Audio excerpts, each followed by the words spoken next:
The phone rang at 2 a.m., shattering the quiet of Madeline's Brooklyn apartment like a gunshot in the night. She fumbled for it, her heart pounding, expecting Maeve's voice from a late shift at the hospital. But the number was unknown, area code from somewhere in the Midwest. Madeline? It's Mom. The voice cracked, and in that instant the world tilted, pulling her back into an abyss she'd clawed her way out of years ago. How dare they? After all this time? Madeline sat up in bed, clutching the phone so tightly her knuckles whitened. The last time she'd heard from her parents was that rainy afternoon in Chicago, when she was 19, confessing her love for a girl in her college dorm. Their faces had twisted. Dad's in rage, Mom's in silent horror, and then nothing. No goodbye, no forwarding address. They'd packed up the family home and vanished across state lines, leaving her to fend for herself with a half-empty bank account and a shattered sense of belonging. Why now? What gave them the right to resurface? As if her life hadn't been rebuilt brick by painful brick without them. She didn't hang up. Instead, she listened, her breath shallow, as her mother's voice trembled through the line. We're in Ohio now. Your father's had a stroke. We need you, Maddie. Please. The plea hung there, laced with desperation, but Madeline's mind raced with the ghosts of betrayal. Need me? Where were you when I needed you? When I was crashing on friends' couches, scraping by on minimum wage jobs because my family decided my truth was too inconvenient. She whispered a curt, "I'll think about it," and ended the call, collapsing back onto the pillows. Sleep evaded her. Instead, memories flooded in, sharp and unrelenting. Madeline had always been the dutiful daughter, the one who excelled in school to make them proud, hiding her confusion about boys behind a facade of normalcy.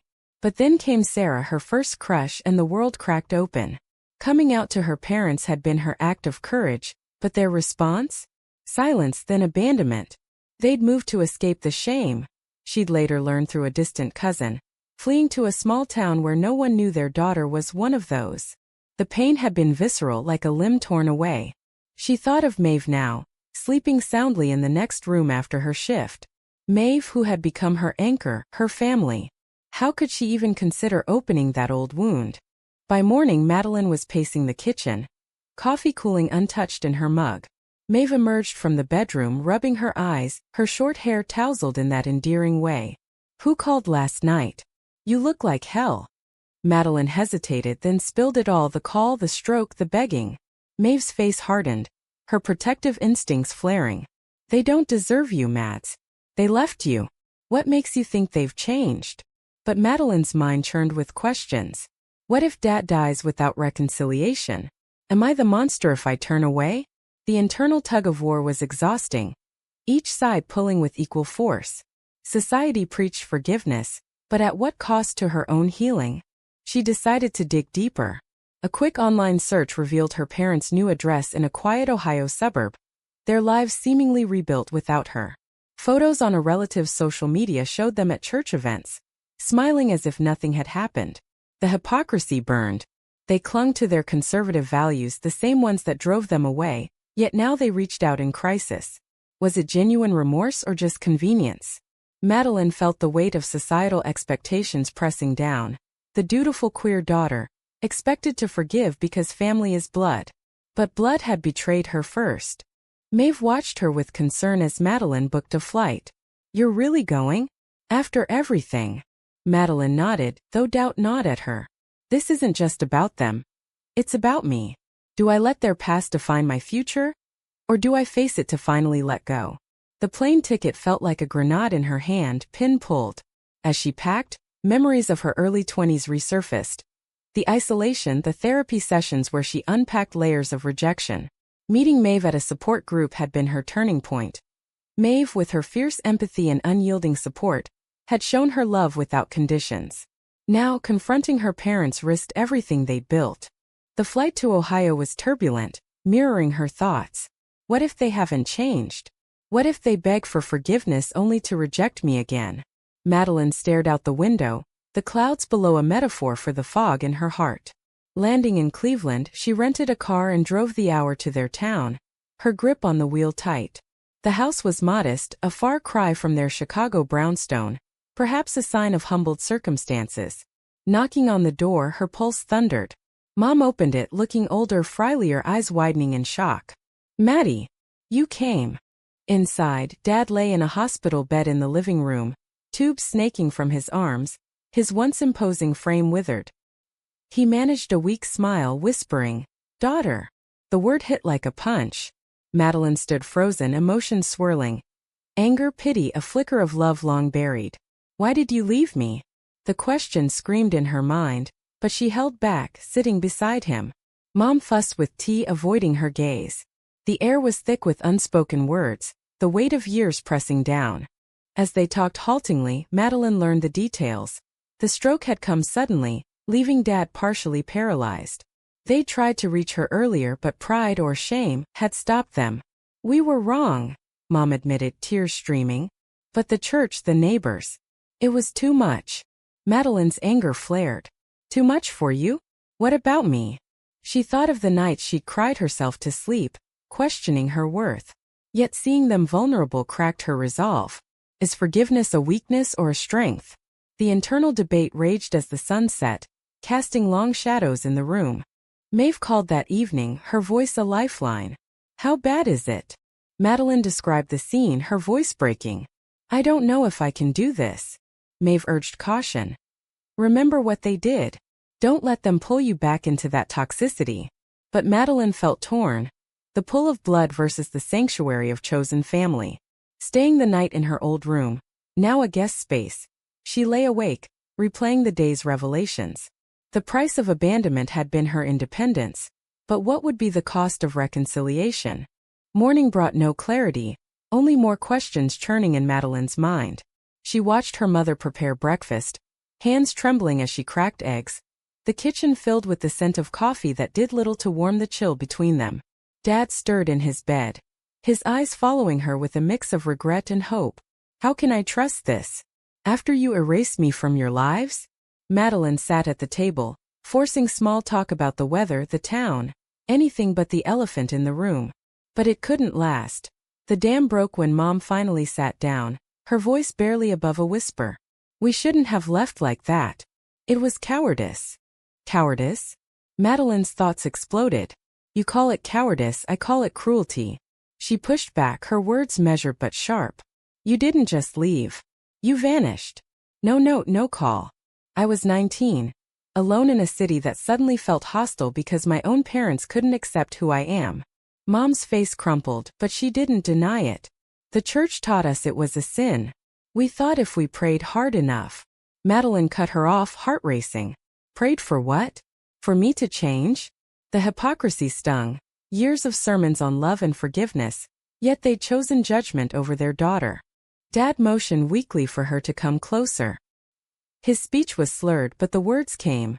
Sorry. Love you. 3 words so simple, yet they pierced her defenses. Is this manipulation or genuine? Madeline felt the tug of empathy.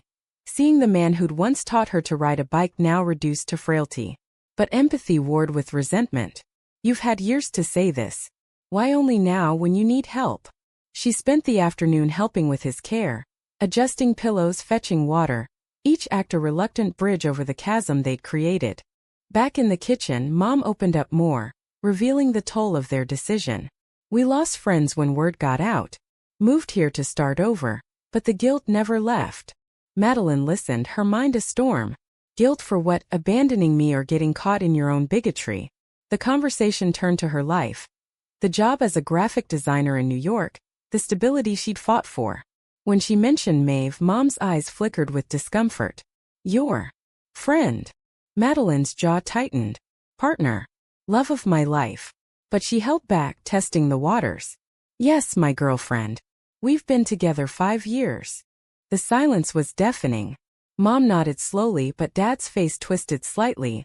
Was it the stroke or disapproval? Madeline's inner voice screamed, see? Nothing's changed. They're only reaching out because they're desperate. Yet a part of her yearned for acceptance, for the family she'd lost. The moral quandary gnawed. Do I owe them forgiveness? Society says family first, but what if family hurts you deepest? She excused herself for a walk, the Ohio streets quiet, amplifying her thoughts. Each step echoed her dilemma, stay and risk more pain or leave and wonder what if. Calling Maeve from a park bench, Madeline poured out the details. They're sorry, but it's conditional. I can feel it. Maeve's response was firm. Then walk away. You've built a life without them. Don't sacrifice it for people who couldn't love you unconditionally. Madeline agreed in theory, but doubt lingered.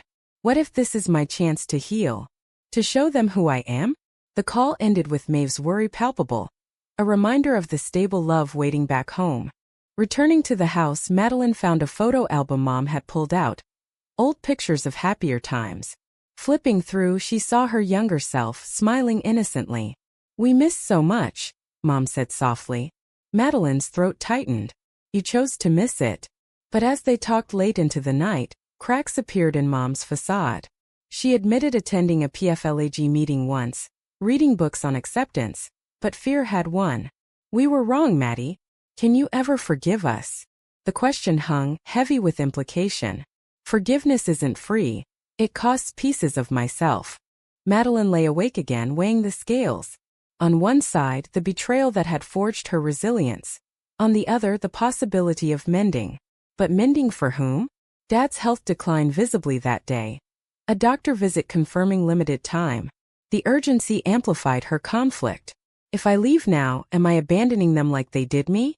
The ethical tightrope was fraying. She thought of societal pressures, the queer community urging no contact with toxic family, yet mainstream narratives pushing reconciliation. The next day brought confrontation. Over lunch, Dad managed more words. Proud of you, Madeline pressed. Proud of what? The daughter you left behind. Tears flowed as stories unraveled. Their regret, the isolation they'd imposed on themselves. But when she spoke of her identity, the room tensed. Mom hesitated. It's hard to understand, but we're trying. Trying. After all this? Madeline's anger surged, but she saw their vulnerability. The price of holding grudges. A lifetime of bitterness. Yet letting go risked erasure of her pain. Maeve texted incessantly, sensing the pull. Come home.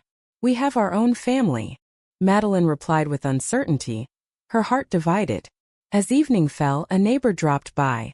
A kind woman who knew their story. Your parents talk about you often now. With regret. It humanized them but didn't erase the scars. Madeline's mind raced. Is change possible? Or is this just circumstance? The drama of the day left her exhausted, decisions looming like storm clouds. The third day in Ohio dawned with a doctor's grim update. Dad's condition was worsening, perhaps weeks left. Madeline felt the noose tighten, her internal clock ticking louder. Why does death force these reckonings? She helped Mom with errands, the mundane tasks a buffer against deeper talks. But in the car, Mom broke. We moved because we couldn't face the questions. From family church. It was easier to start over. Easier for you, Madeline thought bitterly.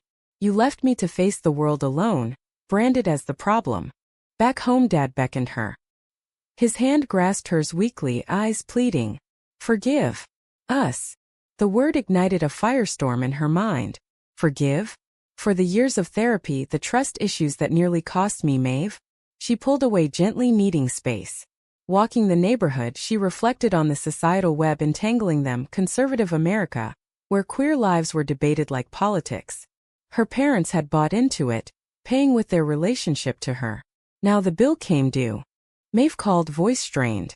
This is dragging you down. I can hear it. Madeline confessed, her wavering. They seem different. Broken. Maeve countered. Broken by their choices. Don't let pity blind you. The logic was sound, but emotion muddied it. What if I regret not trying? The moral ambiguity clawed at her. Duty versus self-preservation. Returning, she found Mom crying over old letters. Unsent apologies from years ago. We were cowards, Mom admitted. Madeline's resolve cracked. Maybe they have changed. The afternoon brought a family friend, Pastor John, who knew the history. He spoke of redemption, quoting scripture on love. Madeline challenged him.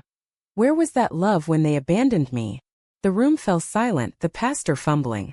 People err. But errors have consequences, she thought. Dad watched, pain etched deeper. As the pastor left, Mom turned. He's helped us see. We're not the same. Madeline probed. See what? That I'm not a sin. Mom nodded hesitantly. The shift felt tentative but real. Yet doubt persisted. That evening over dinner, Dad slurred a story from her childhood, praising her spirit. Nostalgia tugged, but Madeline pushed. Why reject that spirit when it loved differently? Tears flowed as Mom confessed. Fear of hell, of losing our community. The admission exposed the rot, societal pressure over parental love. Madeline's heart ached. You've paid dearly, but so have I. The conversation unearthed buried hurts, each revelation a step toward understanding or deeper rift. Maeve's next call was urgent. I'm worried you're forgetting what they did, Madeline defended. I'm not. But closure matters. The tension between them grew, Maeve's fear of losing her palpable. Is this trip costing my relationship? The thought terrified her. Back in the house she sat with Dad, holding his hand. He whispered, "Love. Whoever." The words simple shattered barriers. Was it too late? The night deepened her introspection. Society demanded queer folks forgive to prove worthiness, but at what price? She thought of friends' stories, rejections, suicides born of similar abandonments. Her survival was defiance. Yet seeing her parents' frailty humanized them. Mom shared more therapy, reading queer literature. We want to know, Maeve. The offer stunned Madeline. Genuine? Or desperation? Conflict escalated when a cousin called, unaware of the reunion. They regret it, you know. Madeline hung up, mind reeling. External validation complicated things. Maeve texted. Decide soon. I miss you. The pull home intensified. As Dad slept, Mom and Madeline talked honestly. We betrayed you. No excuse. Madeline's tears came. It broke me. The admission bridged gaps, but trust remained fragile. By morning, Dad rallied slightly, enough for a family photo attempt. Madeline hesitated, symbolic or superficial. She joined, the click capturing uneasy peace. But inner turmoil raged. Am I betraying myself by staying? The ethical debate consumed her. Society's lens, queer resilience versus family piety, offered no clear path. Maeve's voice echoed, protect your heart. The day unfolded with more revelations.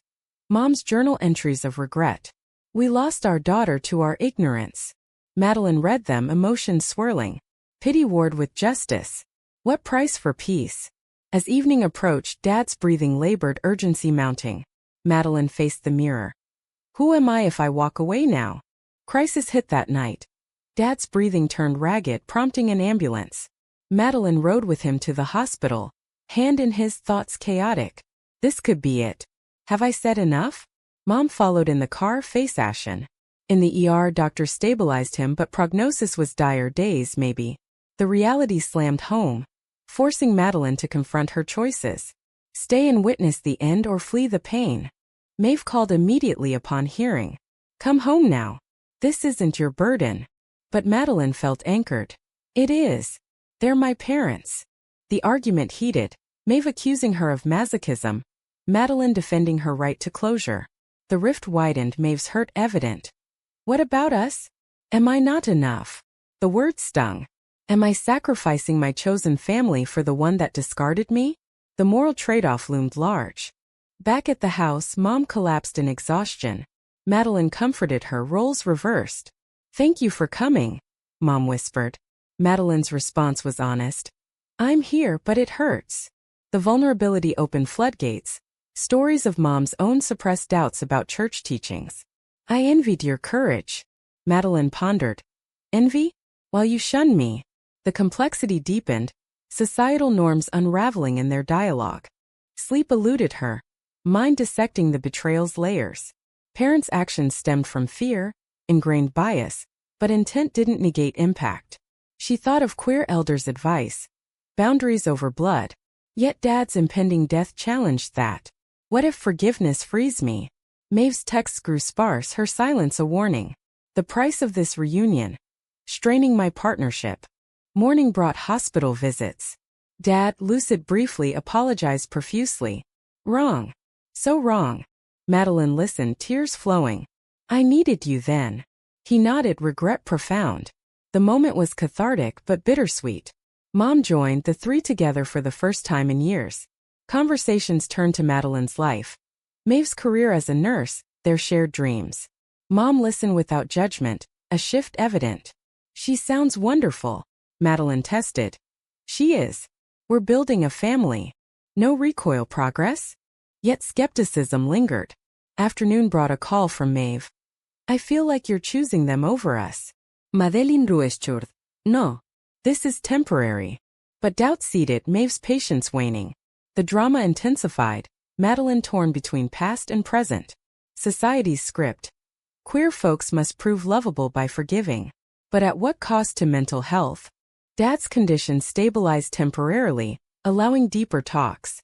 He shared his upbringing, strict, unforgiving. Excusing but not justifying. Madeline challenged. You had a choice. He agreed, the admission a turning point. Mom added. We've paid loneliness regret. Madeline countered. So have I. More. The confrontation was raw, emotions peaking. Is truth enough for healing? Maeve's ultimatum came via text. Home by tomorrow or we talk separation. The shock reverberated. Lose Maeve for this? The stakes skyrocketed. Madeline confronted her parents. Your actions echo now. My relationship suffers. Mom's face fell. Don't let us ruin more. The irony burned. Dad whispered. Go. Be happy. The permission released something in her.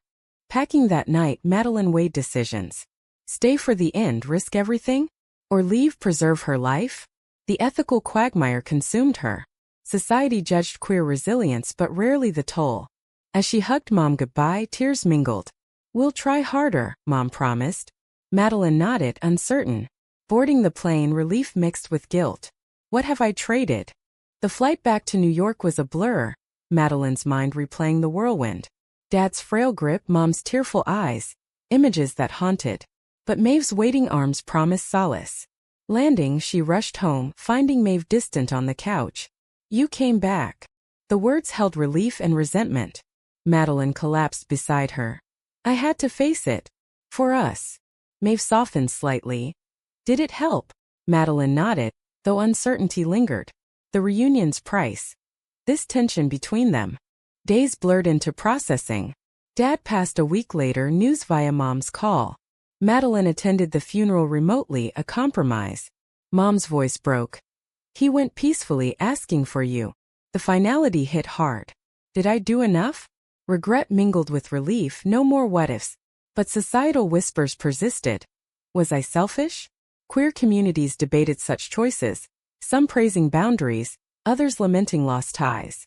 Maeve and Madeline talked endlessly, rebuilding. I was scared you'd get sucked back, Maeve admitted. Madeline confessed. I almost did. But you grounded me. The experience deepened their bond, but scars remained. Madeline reflected on the broader canvas. America's evolving but fractured views on queer lives. Families torn by bias, mending unevenly. Her story echoed many. Abandonment, tentative reconciliation, ongoing struggle. Months later, Mom visited New York, a tentative step. Meeting Maeve, she extended an olive branch. Thank you for loving her. Maeve accepted warily. The dinner was awkward, progress fragile. Madeline watched, heartful yet cautious. Change possible? Or surface? The moral questions endured. Does forgiveness require forgetting? Society pushed neat narratives, but reality was messy. In quiet moments, Madeline pondered the costs. Emotional toll, relational strain. Her awakening. Family is chosen, blood optional. But bridges once burned rebuild slowly. The drama of her journey taught resilience, but at a price. As life normalized, she wondered about others facing similar forks. Was Madeline right to seek reconciliation, or should she have cut ties forever?